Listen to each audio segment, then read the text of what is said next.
Good morning, and welcome to the Rankin Report for Sunday, October 3rd, 2021. Happy October, everybody. I'm going to read today from the book of Isaiah, the second chapter, the entire second chapter. It's not terribly long.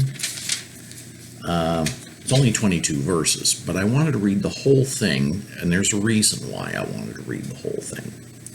So, from the New American Standard Bible,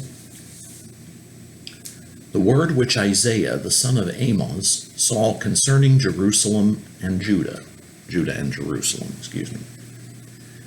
Now it will come about that in the last days the mountain of the house of the Lord will be established as chief of the mountains, and will be raised above the hills, and all the nations will stream to it.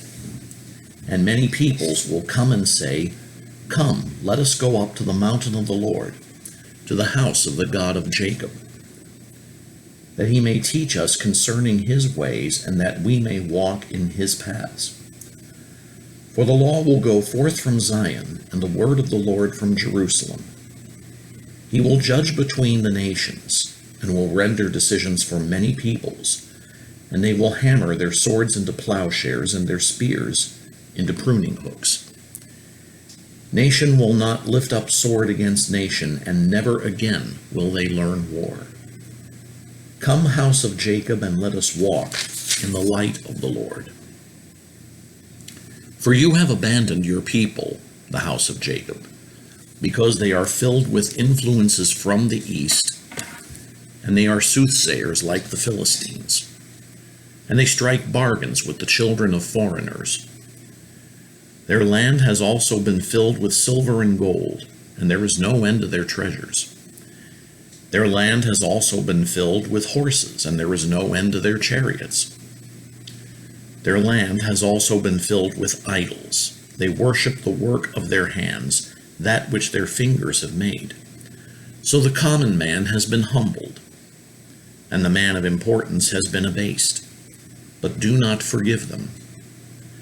Enter the rock, and hide in the dust from the terror of the Lord, and from the splendor of his majesty. The proud look of man will be abased, and the loftiness of man will be humbled, and the Lord alone will be exalted in that day.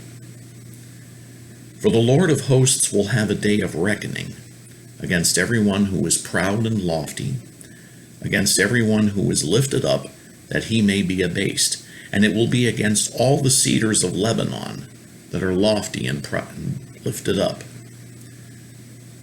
against all the oaks of Bashan, against all the lofty mountains, against all the hills that are lifted up, against every high tower, every fortified wall, against all the ships of Tarshish, and against all the beautiful craft.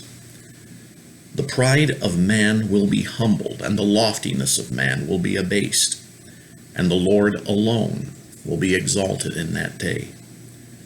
But the idols will completely vanish. Men will go into caves of the rocks and holes of the ground, before the terror of the Lord, and the splendor of his majesty, when he arises to make the earth tremble. In that day men will cast away to the moles and the bats, their idols of silver and their idols of gold, which they made for themselves to worship, in order to go into the caverns of the rocks and the clefts of the cliffs, before the terror of the Lord and the splendor of his majesty, when he arises to make the earth tremble. Stop regarding man, whose breath of life is in his nostrils, for why should he be esteemed?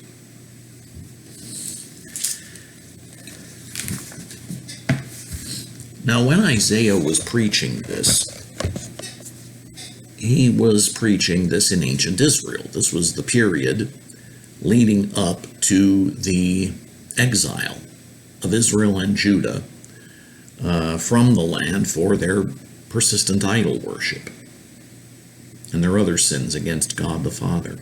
But does any of this sound familiar to us today? It should. We strike bargains with the children of foreigners. We set up our own idols, in some cases, literally.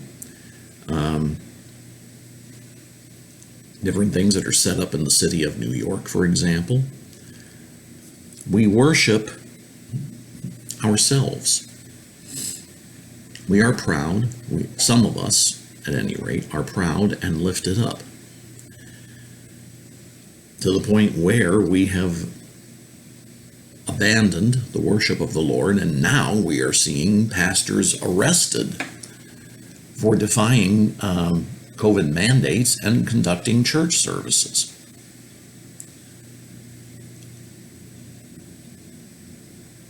But the day is coming when the Lord will fix this problem, and the Lord alone will be worshipped in that day, when everyone who is raised up will be humbled, and the proud man will be brought low. It is coming, and possibly sooner than we think. Are we prepared to acknowledge him now? Are we prepared to hide in the caves and in the clefts until the anger of the Lord passes by? Are we prepared to simply humble ourselves before him, that his anger may turn away? It may not turn away from the nation as a whole, but it would certainly turn away from us individually. Are we prepared to do that? Because it is coming. And if you don't know the Lord, take advantage of his offer now of salvation through the blood of his Son Jesus. I always put what to do as the first comment of every one of these videos. Take advantage of it now while you can, while you still can, because the day is coming. That's the Rankin Report for Sunday, October 3rd, 2021. God bless you. Have a great day.